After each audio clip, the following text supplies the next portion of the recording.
થાનિયાણા ગામ છે મિત્રો, માણાવદર તાલુકાનું. જેની મુલાકાતે હું આવ્યો હતો ખેડૂની.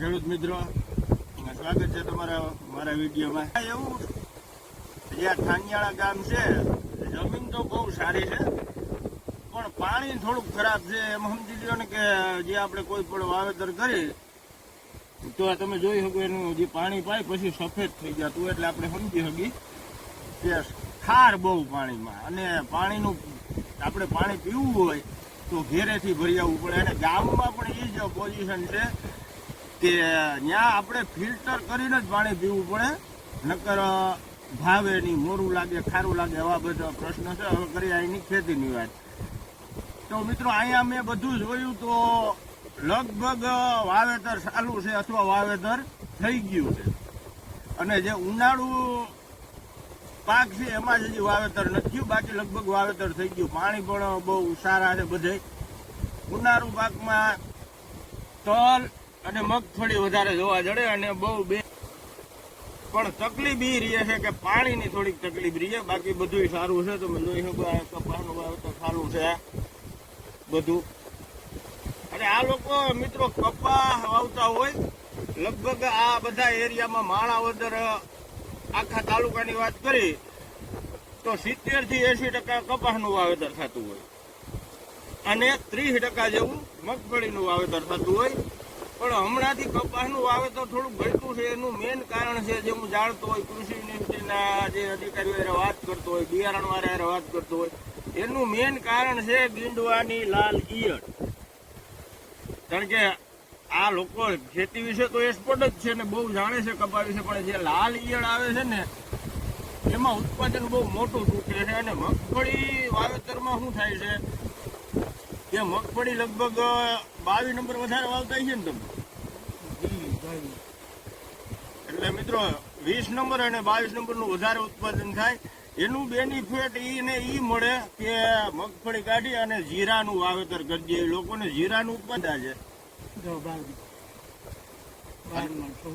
તો મિત્રો વાત કરી કપાસની. બિયારણ જે બિયારણ પસંદ કરે છે એટલે એમાં જે નેજ ને હોય ને એમાં આપણે જે હર્બિસાઇડ છાંટી શકીએ. ઉત્પાદન કેટલું આપતું હોય છે આ ફોરજી? 16 ગુઠાને વીઘે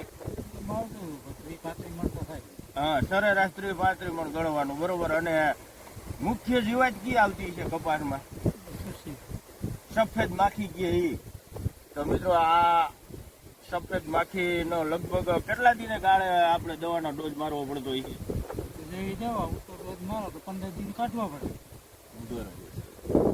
અને જે આ બધા કે છે ગીંડવાની ઈયળ એ કંટ્રોલ થઈ શકે ખરી? ના, આમાં ના આવે. એટલે મિત્રો જે મગફળી કાઢી અને એ લોકો જીરાનું વાવેતર કરતા હોય ને, જીરાનું લગભગ ઉત્પાદન 13-14 મણનું આવતું હોય ને વરા ને તમે સાંભળ્યું હોય છે જીરાનું આ ઘર કહેવાય ને, ઉત્પાદન પણ બહુ મોટે પાયે થાય. દવાના છંટકાવ પણ એ લોકો હેવી કરતા હોય. આશરે કેટલાક છંટકાવ કરવા પડતા છે જીરામાં? 500. અને લગભગ કોઈને પકડતું નહીં હોય, થતું છે કે અમારી બાજુ તો લગભગ કાંઈ કિલો કે ન થાય, અમારા માળી આટીના બાજુ તો. તમારે એવી શક્યતા બહુ ઓછી રહેતી. વાવેતર આવે ને જીરા એમાં ઓછું થાય. બરોબર. તો એવું સમજી કે એક વાર કપા વાવીને પછી એમાં મગફળી હોય ને પાછું જીરું વાવવાનું, એ પાછું થોડું બદલાવી નાખવાનું. મિત્રો તમે સમજી ગયા છો કે જે માન લો કે કોઈ 10 વીઘા જમીન હોય તો 5 વીઘામાં કપા કરતા હોય લોકો, ને 5 વીઘામાં મગફળી કરતા હોય. એટલે જે મગફળી કાઢી અને શિયાળામાં જીરાનું વાવેતર, જીરામાં આ લોકોને સારું પ્રોફિટ. તો મિત્રો જોઈ શકો પાણી સારું છે કપાસમાં. જે આગોતરું આયોજન કહે ને આપણે, આગોતરું વાવેતર.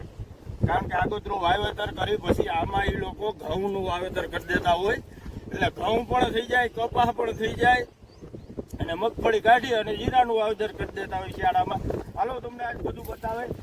અને આ છે મિત્રો પાટણવાઈના ડુંગર પાસે આ જમીન આવેલ છે. પાણી બહુ સારું છે.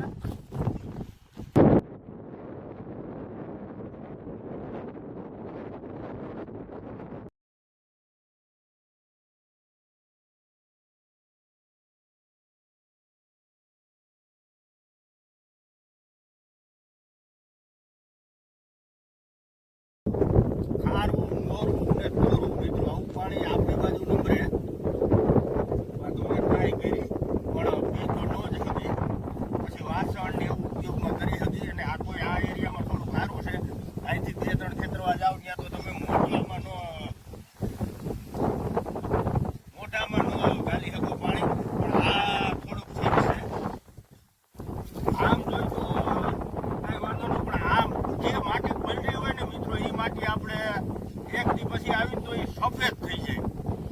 મતલબ ક્ષાર વધારે અને બીજા લોહ તત્વો વધારે. આ લોકો એવું કહે છે કે એ પણ વધારે આવે. કેટલેક ઊંડેથી પાણી આવતું છે.